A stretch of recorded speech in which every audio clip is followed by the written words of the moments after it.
once again coming to you from the parking lot of Starbucks, also at Great Clips. I'm in Independence, Missouri today because I'm shadowing an attorney on a trial, which is probably one of the most boring things I've ever done in my life, but we're on lunch, so that's what I'm doing. So I wanted to open up another vlog because I have one more week before Bookathon, and I've had this vlog idea for a while, and I didn't make a TBR for this past month, so I figured now is a good time to do it. So basically what I'm going to do is I'm going to be reading a few books that people that I follow on Goodreads have put on their DNF shelves to see if I like them or if I disagree with their DNF, basically, to see if I think it's a good book or if I also DNF the book or want to DNF the book, etc. So right now my plan, I didn't realize that 2 of these books were from the same person's DNF shelf, so I might switch this to just add more variety, but I have 2 books that Kelsey from Bookishly Nerdy DNF'd. I'm looking around because there are people in this parking lot, it's stressing me out, but I have 2 books that Kelsey from Bookishly Nerdy DNF'd.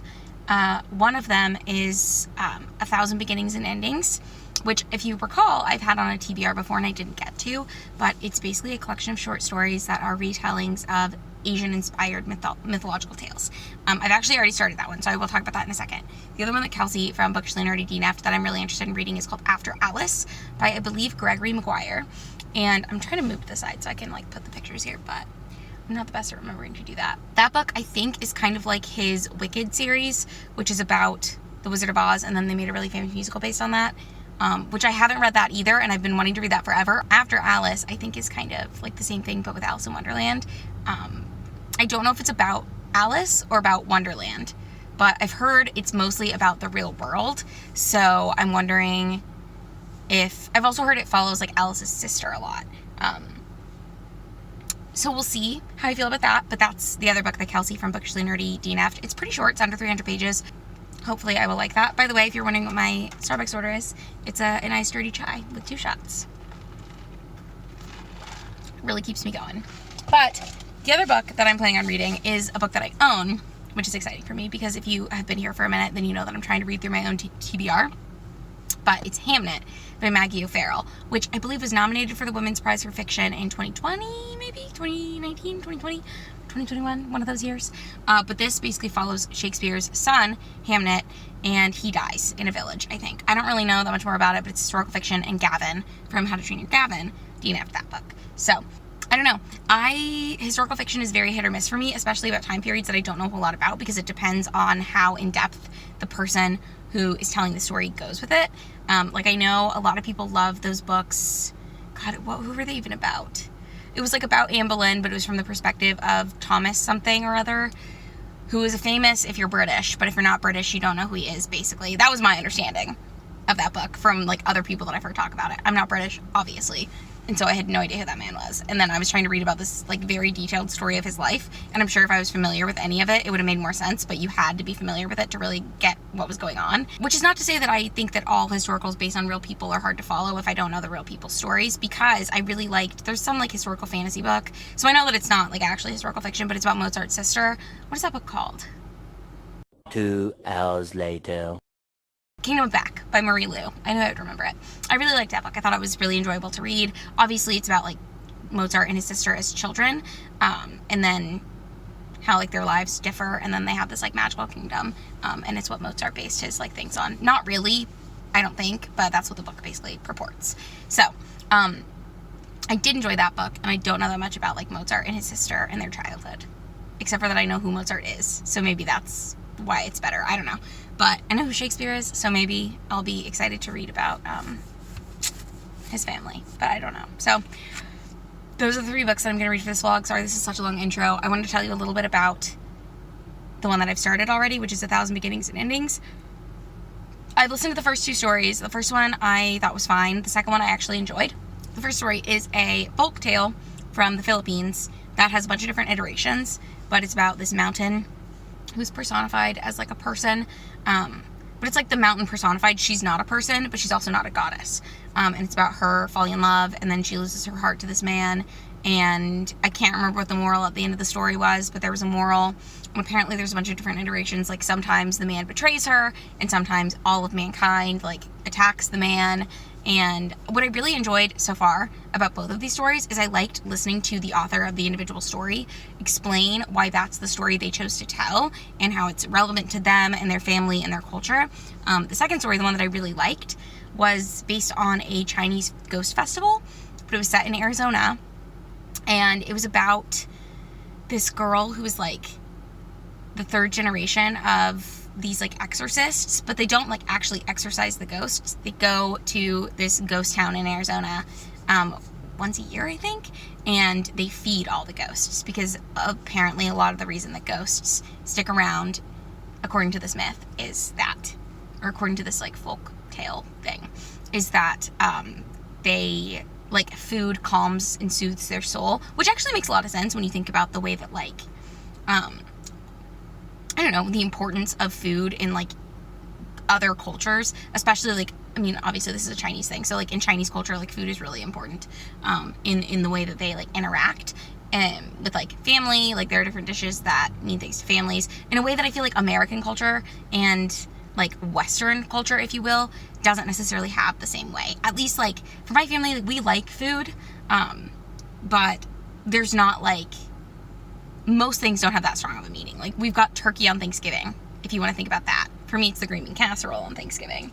But I just got a notification that my device is too hot. But all that to say, I'm really enjoying this collection, and so far I don't understand why she would DNF it, except for maybe that it just, I know short stories aren't for everyone, so, but I like them.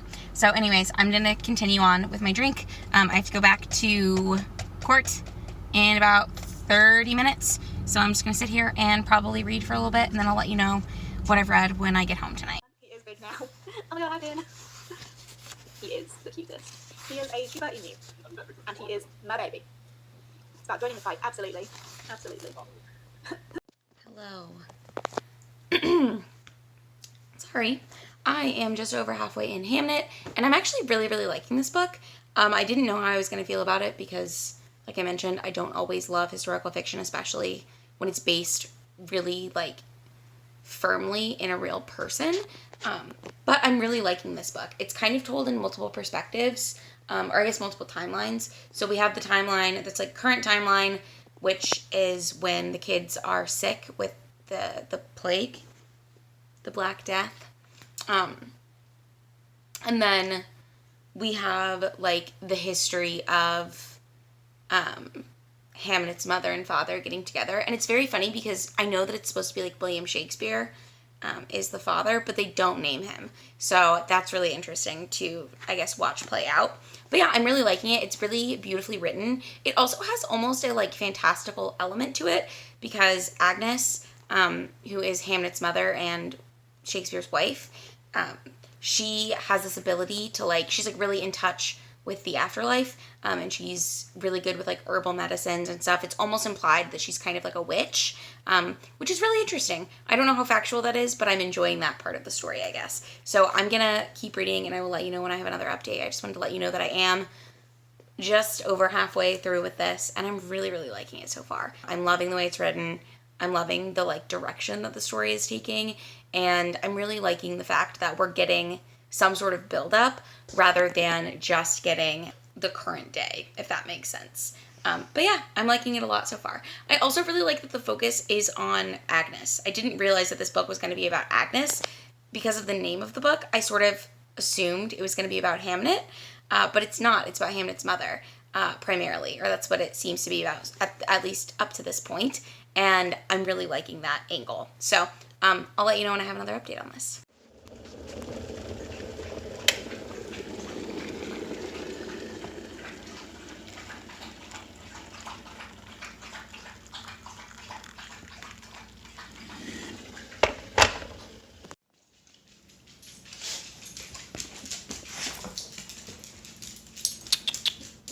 Hello, it's Tuesday. I'm about to hop onto my stream for reading sprints, which I do every Tuesday, or I try to. I'm trying to do that now that I'm working full-time just to get some more content out there. But I wanted to update you that I am almost finished with the short story collection that I'm reading, 1,000 Beginnings and Endings. And I will say a lot of these are very hit or miss. I still think my favorite one was the one that I described earlier in the vlog about the ghost festival thing. There was one that I just read actually by Melissa de la Cruz, I think is who wrote it. I could be wrong about that. But it's about like basically a vampire type creature in Philippine mythology. And that one was really interesting. I think I would actually read a full novel based on the like 30-minute short story. So that's, you know, a good sign. But I'm going to hop onto this stream. I'm going to be reading Hamnet, which I don't know if I've updated you since I started it. I'm a little over halfway. Let me grab it. But I'm actually really loving this book. It's just like so well written, and the story I'm finding really engaging, which I didn't know if I was going to, because I know for me at least, historical fiction, specifically historical fiction that is about real people, can be very hit or miss. But yeah, I'm really loving this one, so I'm hoping to knock this out tonight. I'm gonna sprint for about 2 hours and then see how I feel. Maybe I'll keep going. But I am hopefully gonna finish this tonight. Probably not on sprints, but I think probably off sprints. So I have like 150 pages left. I've read about 150 something pages. So that is where I'm at with this one, and I will let you know when I have another update. Sorry, I'm looking rough. I'm about to go to bed. Also, I sound really like froggy. I'm not sure what that's about, but is that better? I don't know. I just finished Hamnet, and it was so good, y'all. I'm giving this 5 stars for sure. This is definitely going to be a favorite of the year. I loved this book. And I mentioned earlier that I wasn't sure how much, I actually might have mentioned this on my sprints, but I was talking about how much I wasn't sure, how I wasn't sure how much of this was like actually real or like historically accurate. And in the author's note, I'm just going to read it to you.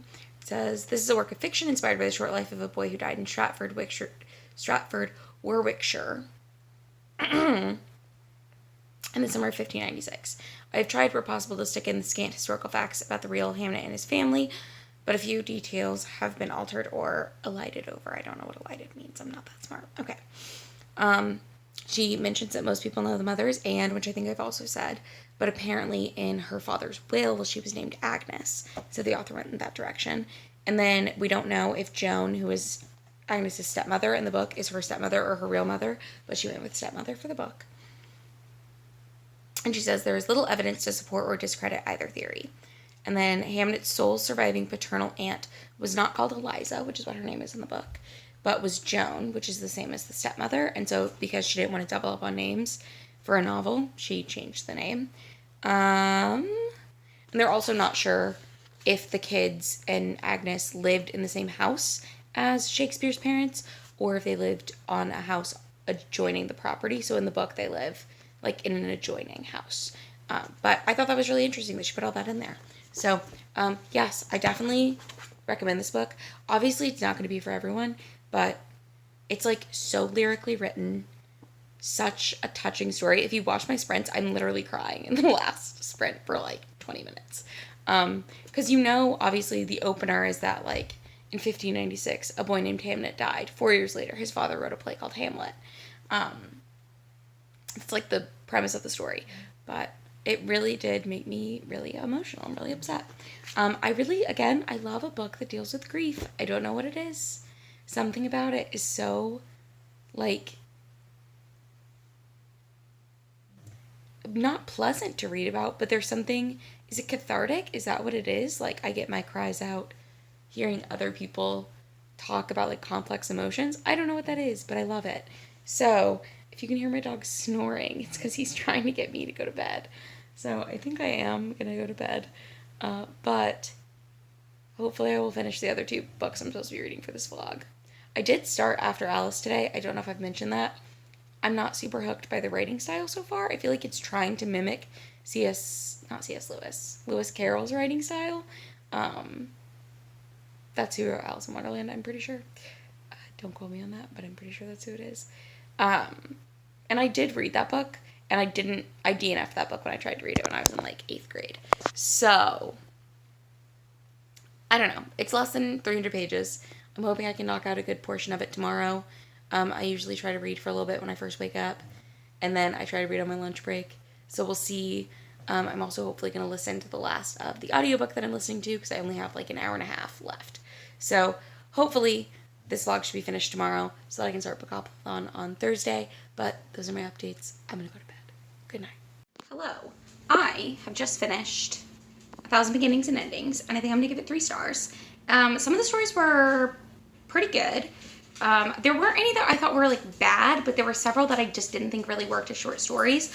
And so it was fine as a short story collection goes. Some of them were actually really good, and I would like to read like full-length novels on them, but I think there was only like 3 that I was really interested in. I will say the last one was really, really good, and so was the second one. And then there was one towards the middle that I really liked as well, which was about like a Philippine vampire story, which I think I've already talked about. But I made a taco skillet, which looks very boring, but it's got onions, garlic, black beans, canned tomatoes, like those meatless crumble things, taco seasoning, other seasonings that I just put on it, and we're gonna serve it with some avocado, some salsa verde, and sour cream, and I think it's gonna be really good. So I'm gonna eat my dinner, I'm gonna watch a movie, I think, and then I should be able to finish After Alice later tonight. I did get the audiobook of it when I finished 1,000 Beginnings and Endings, and so I'm about 20% of the way through. Again, it's not very long, so I should be able to finish that tonight, but I will let you know how I go.